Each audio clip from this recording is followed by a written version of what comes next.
Originally named the Dees Island Tunnel, the George Massey Tunnel, or just Massey Tunnel for short, is a 4-lane highway tunnel connecting the cities of Delta and Richmond along Highway 99 in British Columbia.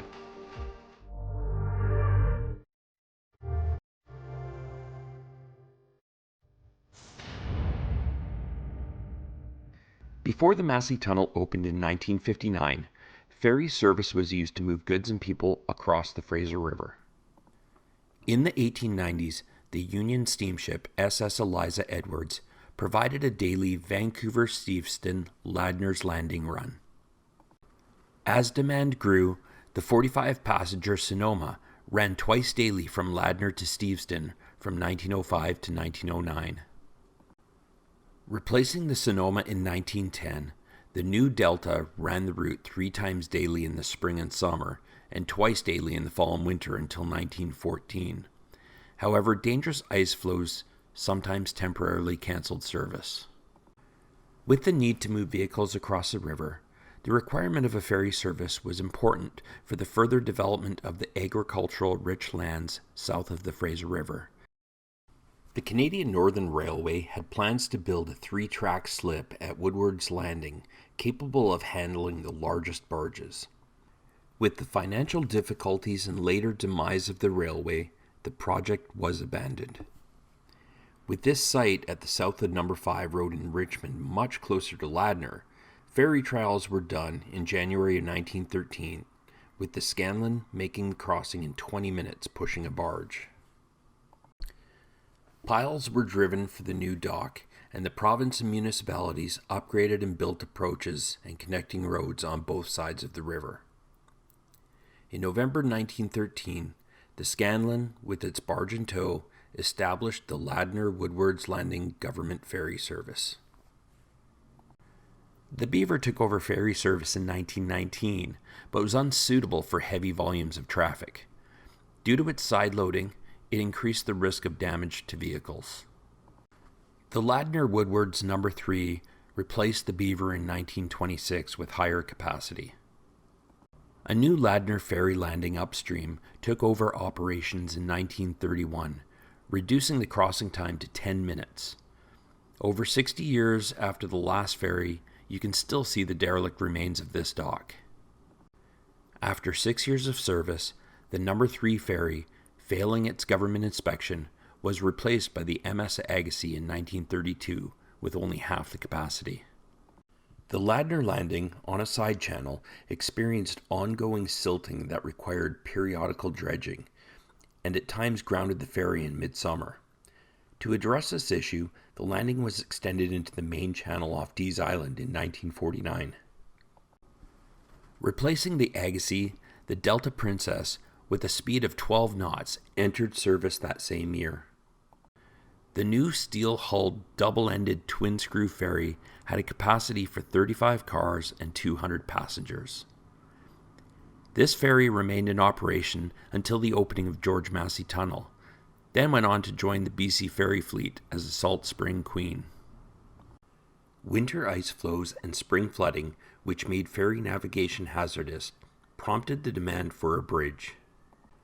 Years earlier, in 1927, the BC legislature authorized the Fraser River Bridge Company to build a toll bridge linking Ladner to Lulu Island.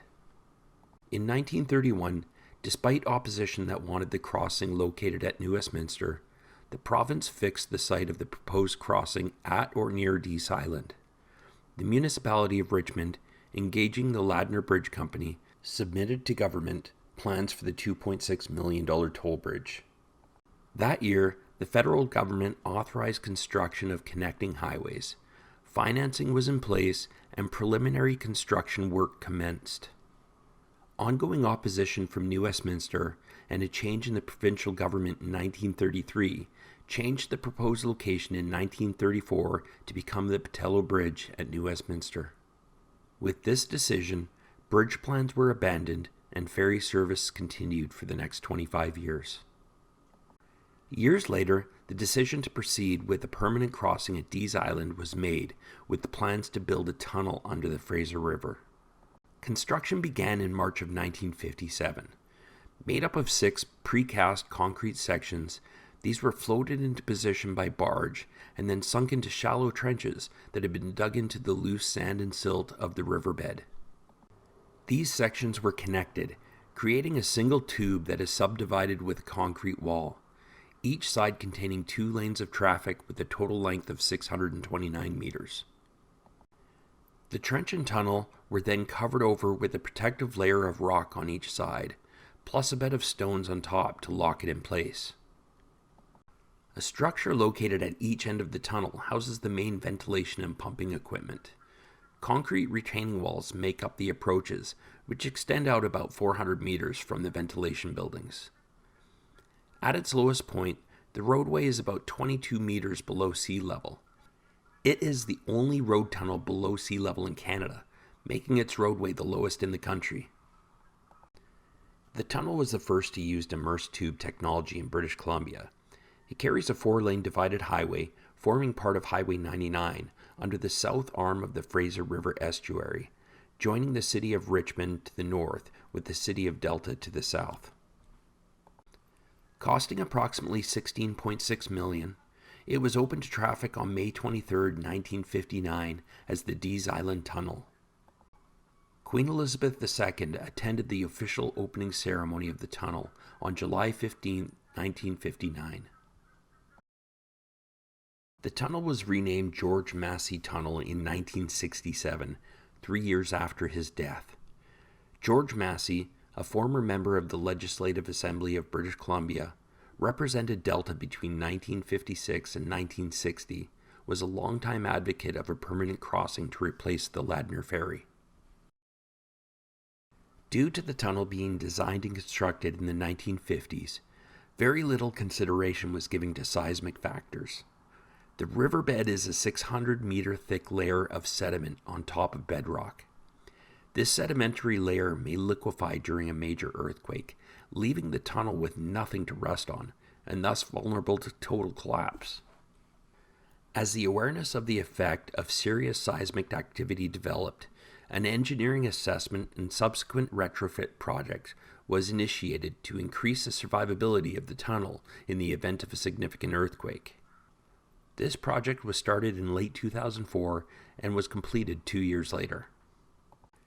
In the interest of providing active protection for commuters from the danger earthquakes pose to the tunnel, an earthquake early warning system called Shake Alarm was installed and commissioned in 2009. This was the first application of a commercialized earthquake early warning system to protect critical infrastructure in North America. Capable of detecting earthquakes with seconds to minutes of warning time, the installation of George Massey Tunnel is designed to close the gates at either end of the tunnel so that no one can enter if a dangerous quake is inbound, and those already inside can exit as normal before shaking begins. The George Massey Tunnel was originally a tolled crossing, with travelers paying 50 cents per trip. Tolls were removed in 1964 when the majority of the tunnel's construction costs had been repaid. George Massey himself paid the last toll. Over the years, as traffic increased, the Massey Tunnel has been a major bottleneck for crossing the Fraser River. In 1982, counterflow measures were introduced, using a reversible lane system to increase traffic flow during peak hours, which continues to operate today. George Massey originally advocated for a 6-lane structure, but the government of the era insisted that a 4-lane structure would be sufficient. Due to this lack of foresight, the George Massey Tunnel has been amongst the worst traffic snarls in Western Canada for decades. Even with the completion of the Alex Fraser Bridge in 1986, diverting some of the traffic volume from the Pattullo Bridge and the Massey Tunnel, volume at the tunnel has exceeded its capacity, creating lengthy delays for commuters. In 2013, the government of British Columbia announced plans to replace the existing tunnel with a new 10-lane wide, high-level bridge to replace the Massey Tunnel. The project's scope was to include significant widening of Highway 99, the replacement of existing interchanges and overpasses, and the decommissioning of the tunnel at an estimated cost of $3.5 billion. Construction was to begin in 2017, with the bridge opening in 2022. But with the change of government, the new party in power quickly cancelled plans for the bridge, which were already well underway, to study alternative options to replace the aging tunnel.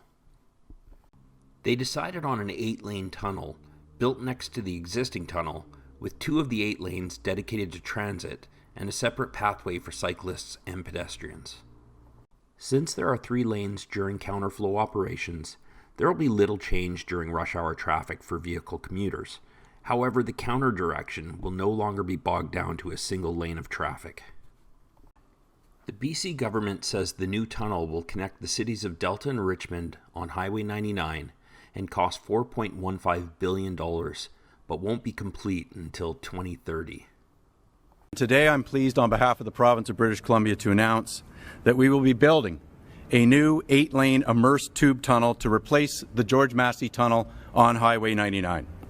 We're developing a tunnel that will not only significantly improve travel along Highway 99 corridor, but will also give people real options to leave their cars at home in favor of efficient public transit or active transportation. And this crossing will not be tolled. With construction set to begin on the Massey Tunnel replacement in 2025, we'll have to wait and see if the government plans were on point, or if the lack of foresight towards future traffic volumes will see the tunnel open to immediate bottlenecks once again.